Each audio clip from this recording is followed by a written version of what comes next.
Welcome to the Slop Farm. Enjoy the video. In this video, I will explain how to play You Love Me on guitar.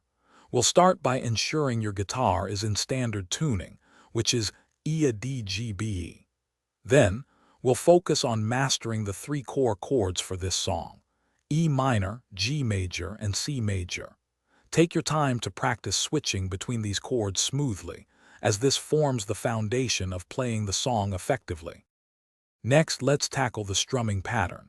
A common and effective rhythm for this song is a simple down, down, up, up, down, up. Practice this pattern slowly at first, ensuring each strum is clear. It's crucial to maintain a consistent tempo, keeping a steady beat. The song generally follows a 4/4 time signature, so count along to help you stay in rhythm. Now, let's look at the song structure and chord progression.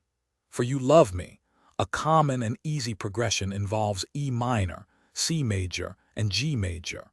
You'll find these three chords repeating for both the verse and chorus sections.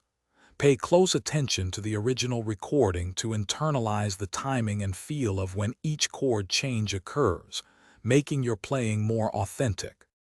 To truly master You Love Me, consistent practice is key. Begin by playing at a very slow pace, focusing on accuracy over speed. As you become more comfortable, gradually increase your tempo. Using a metronome will significantly help improve your timing and ensure a consistent rhythm. Finally, listen to the original song frequently to internalize its unique feel and musicality. Thanks for watching. Consider subscribing if we helped you today.